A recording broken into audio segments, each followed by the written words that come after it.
Malgré toute cette richesse et sa beauté, Nîmes reste encore une ville complètement à découvrir et je vous invite à venir la découvrir avec vos propres yeux, à expérimenter les nombreuses activités, à déguster ses saveurs.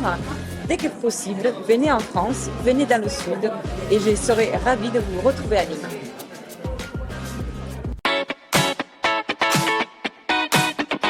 Alors, bonjour à tous, je vous parle de Nîmes, la Rome française est une ville donc située dans le sud de la France, une ville à taille humaine qui abrite les monuments romains les mieux conservés au monde.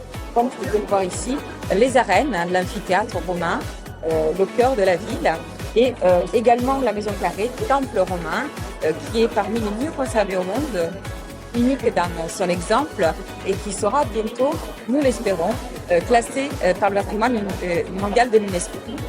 La ville n'est pas uniquement une ville antique, n'est pas uniquement une ville romaine, est aussi une ville très contemporaine où les architectes les plus connus, les plus renommés en Europe ont œuvré pour construire la ville d'aujourd'hui en intégrant complètement le patrimoine antique.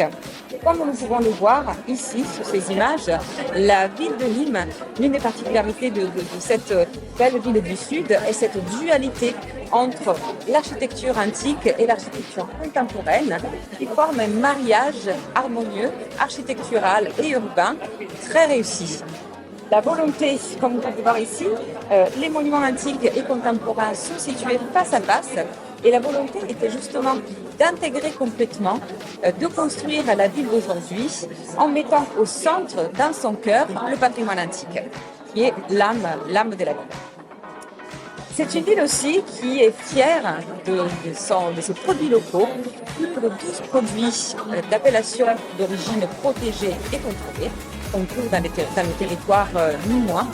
La spécialité de la ville est la brandade, qui est une sorte de crème à base de morue, de poisson, mixée avec du lait et de l'huile d'olive, qui est excellente à déguster au moment de l'apéritif sur du pain, mais peut être aussi à la base de plats chauds, comme par exemple un très bon parmentier de brandade, qu'on peut déguster dans l'un des nombreux restaurants de la ville.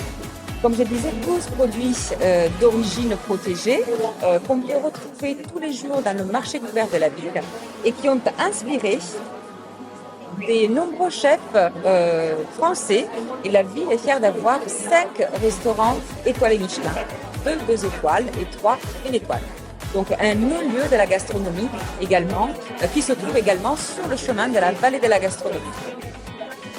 Et elle n'arrêtera pas de vous surprendre, cette ville, puisque c'est aussi une ville dont peu connaissent la particularité, celle d'être aussi le berceau du denim, du tissu denim. Est-ce que vous êtes déjà demandé ce qui signifie denim? De Nîmes.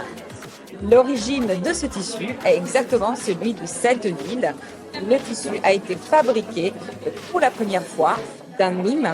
C'est une sorte de tissage très spécifique qui a permis d'obtenir un tissu très résistant qui était initialement utilisé pour habiller les travailleurs et qui a eu énormément succès, notamment aux États-Unis, quand Levi Strauss a importé ce magnifique tissu aux États-Unis et a fait croire à tout le monde d'être l'auteur de cette magnifique création.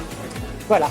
Et en réalité, il est encore possible aujourd'hui de visiter des ateliers où on fabrique ce tissu selon la tradition, avec de métiers à tisser qui ont été complètement restaurés et qui permettent aujourd'hui de retrouver une tradition antique de la vie.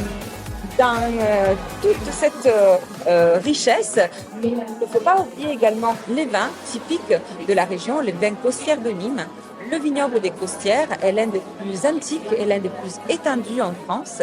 Son existence est attestée depuis l'époque romaine.